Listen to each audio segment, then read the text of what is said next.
लोकसभा चुनाव में जिस तरह से बीजेपी का प्रदर्शन रहा, उससे बीजेपी अभी तक उभर नहीं पा रही है। 400 पार का नारा देने वाली एनडीए 300 पार भी नहीं कर पाई। वहीं बीजेपी को अकेले पूर्ण बहुमत भी हासिल नहीं हुआ। वहीं उत्तर प्रदेश की बात करें तो सबसे बड़ा झटका बीजेपी को तो यूपी में ही लगा है।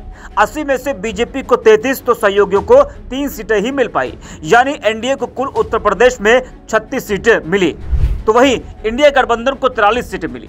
बीजेपी अयोध्या भी हार गई। वो अयोध्या जहां से बीजेपी सरकार में 6 महीने पहले राम मंदिर का उद्घाटन हुआ, उसे विश्वास था कि वो अयोध्या तो जीत ही लेगी, लेकिन जनता की नाराजगी बीजेपी समझ नहीं पाई और उसे अयोध्या में हार का सामना करना पड़ा।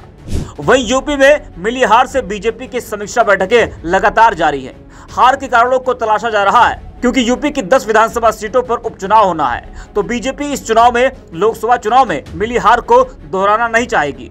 इसलिए समीक्षा बैठक कर वो उपचुनाव की रणनीति बना रही है और हार किस वजह से हुई है, उन कमियों को भी दूर करने का प्रयास किया जा रहा है। जी हां, आपको बता दें कि यूपी में मिली हार से भाजपा के राष्ट्रीय महामंत्री बीएल संतोष के नेतृत्व में एक अहम बैठक हुई। बैठक में पार्टी संगठन के वरिष्ठ नेताओं समेत मुख्यमंत्री योगी आदित्यनाथ और उप मुख्यमंत्री केशव प्रसाद मौर्य और ब्रजेश पाठक भी मौजूद रहे। बैठक में पार्टी के खराब प्रदर्शन के कारणों और भविष्य की बेहतर रणनीति बनाने पर चर्चा हुई।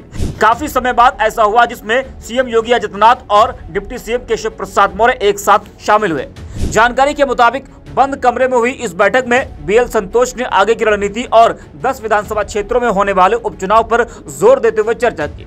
वहीं इस बैठक में सीएम योगी ने राष्ट्रीय संगठन मंत्री को महत्वपूर्ण उपचुनाव जीतने के लिए उठाए जा रहे कदमों और रणनीति से अवगत कराया। और बीजेपी के एक नेता ने बताया कि कोर कमेटी की बैठक में आगामी विधानसभा उपचुनावों पर विशेष रूप से ध्यान केंद्रित किया गया और सभी 10 सीटों पर जीत के लिए संगठन के दृष्टिकोण से रणनीति पर चर्चा की गई। बैठक में पार्टी को जिन निर्वाचन क्षेत्रों में हार मिली, वहां के विधायकों की भूमिका पर भी चर्चा की गई। बैठक में शामिल एक भाजपा नेता ने बताया कि पार्टी के वो विधायक जो अपने अपने विधानसभा क्षेत्रों में पार्टी के लोकसभा उम्मीदवारों के लिए वोट हासिल करने में विफल रहे, उन्हें 2027 के यूपी विधानसभा चुनावों में टिकट नहीं मिलने की संभावना है। बैठक में मौजूद लोगों ने पार्टी के अंदरूनी लोगों द्वारा खास तौर पर प्रधानमंत्री नरेंद्र मोदी के संसदीय क्षेत्र वाराणसी में विश्वासघात का मुद्दा भी उठाया। जानकारी के अनुसार बैठक में बलिया से भाजपा उम्मीदवार नीरज शेखर की हार पर भी चर्चा की गई। बैठक में मौजूद लोगों ने बताया कि अब की बार 400 पार का नारा पार्टी के लिए उल्टा साबित हुआ।